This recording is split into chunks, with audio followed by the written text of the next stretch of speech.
WhatsApp guys, it's me Afsan Ashiq. আর এবারে আমি আপনাদেরকে নিয়ে যাব একটা লিচুর বাগানে। চলেন তাহলে আমরা একসাথে লিচুর বাগানে ঘুরে আসি।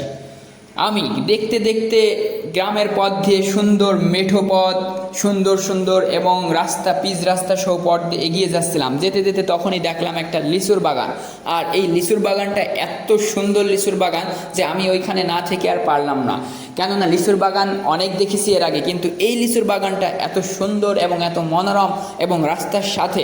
আর সবথেকে বড় কথা যে এই বাগানে এত পরিমাণ লিচু এক একটা গাছে ধরেছে যা কল্পনার বাইরে।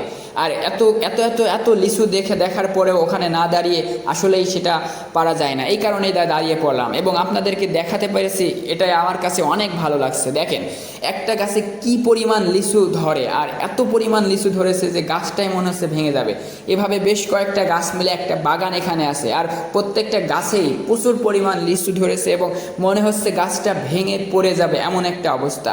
তো লিচু একেবারে ছোট ছোট না, প্রায় পেকে গেছে লিচু। এখনও হয়তো মালিক এই লিচুগুলো তোলেনি, কিন্তু লিচুগুলো এমন একটা অবস্থায় রয়েছে যে যে কেউই সেই লিচু নিচ থেকেই পারতে পারবে। কিন্তু সব থেকে বড় একটা বিষয়, সেই বিষয়টা হলো যে লিচু কিন্তু কেউ পারছে না। রাস্তার সাথে একদম প্রচুর মানুষ যাওয়া আসা করছে, কিন্তু তারপরেও সেই লিচুগুলো কিন্তু কেউ পারছে না। এটা দেখে সত্যি আমি অবাক হয়ে গেছি। কেননা এত লিচু থাকা সত্ত্বেও একটা লিচুও দেখলাম না যে একটা মানুষ এসে এখানে পারছে। তো এক্ষেত্রে আমার একটা জিনিস খুব ভালো লাগলো যে মানুষের মধ্যে যে আত্মবিশ্বাসটা, কোনো কিছু দিয়ে এই লিচু বাগানটাকে ঘেরা নেই, গাছের কোনো কিছু দিয়ে আটকানো নেই, কিংবা কোনো নেট দিয়ে কোনো কিছু করা নেই, তারপরেও একটা লিচুও কেউ এখান থেকে নিচ্ছে না। এটাই সব থেকে বড় ভালো লাগার বিষয়। মানুষের মধ্যে যে আত্মবিশ্বাস, এই আত্মবিশ্বাসটা যদি সব জায়গায় থাকতো তাহলে মানুষ আসলে প্রত্যেকটা জায়গাতেই তাদের বিশ্বাসটা ফিরে পেত। কিন্তু সেই বিশ্বাসটা যেন এখন এক প্রকার উঠেই গেছে। তো যে কথা বলছিলাম লিচুর কথা, চলেন আমরা একটু লিচু দেখে আসি। দেখেন যে একটা লিচু আমরা সাধারণত বাজার থেকে যখন কিনে খাই তখন এই লিচুটা কিন্তু ভালো বড়, ভিতরে পুষ্টি থাকে। কিন্তু ওই লিচুটা কিভাবে তৈরি হয়েছে এটা কি আমরা জানি? ওই লিচুটা কিন্তু প্রথমে এত বড় ছিল না, গাছ থেকে ফুল হয়েছে, ফুল থেকে ছোট ছোট লিচু হয়েছে, ছোট থেকে আস্তে আস্তে বড় হতে হতে যখন একদম পরিপক্ক হয়ে গেছে তখন লিচুটা পেকে গেছে। আর পেকে যাওয়ার পরেই কিন্তু ওই লিচুটা মানুষ, যারা মালিক আছে, গাছ মালিক, তারা ওই গাছ থেকে লিচুটা পেরেছে, পারার পরেই কিন্তু সেগুলো বিক্রি হয়নি। পারার পরে তাদেরকে বাজারে নিয়ে যেতে হয়েছে, বাজারে নিয়ে যাওয়ার পরে অন্য কারোর কাছে বিক্রি করতে হয়েছে। তারা আবার রাস্তার পাশে বিভিন্ন জায়গায়, বিভিন্ন স্ট্যান্ডে, বিভিন্ন মোড়ে বিক্রি করছে এবং সেখান থেকেই আমরা আস্তে আস্তে সেই লিচুগুলো পেয়েছি। তো এভাবেই কিন্তু আমরা বাসায় বসে যে লিচুটা খাই, এমনি এমনি কিন্তু লিচুটা চলে আসে না। এটাই হলো আমাদের বোঝার বিষয়। দেখেন কি পরিমাণ লিচু একটা গাছে থাকতে পারে, মনকে মন। আসলে এটা তো মন হিসেবে ধরা হয় না, এটা ধরা হয় পিস হিসেবে। তো কত হাজার হাজার পিস দিয়ে একটা গাছে লিচু থাকে, তা আপনি না দেখলে কখনোই বিশ্বাস করবেন না।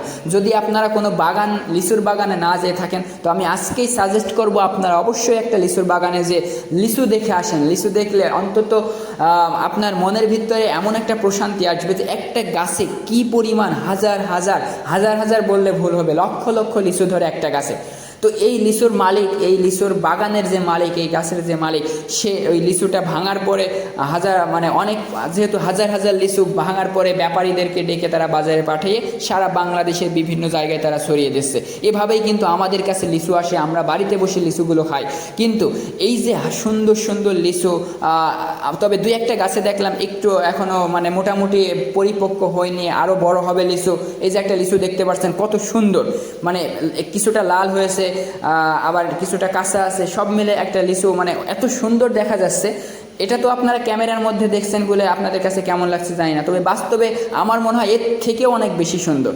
এখনই প্রয়োজনে একটা লিচু বাগানে আপনি যেতে পারেন, যে দেখে আসেন। এখন যেহেতু লিচুর মৌসুম চলছে, সুতরাং এই লিচু বাগানটা ঘুরে আসা আমার আপনার একান্তই কর্তব্য। কেননা প্রকৃতির যে সৌন্দর্য, এটা কিন্তু এমনি এমনি তৈরি হয়নি, মহান আল্লাহ তাআলার সৃষ্টি। সুতরাং এই প্রকৃতির যে সৌন্দর্য, এই সৌন্দর্যটাকে উপভোগ করা আমার আপনার কিন্তু একান্তই প্রয়োজন। কেননা এইগুলো দেখলে মানুষের মনের মধ্যে একটা আলাদা প্রশান্তি জাগে, যেই প্রশান্তিটা আপনি অন্য কোথাও পাবেন না।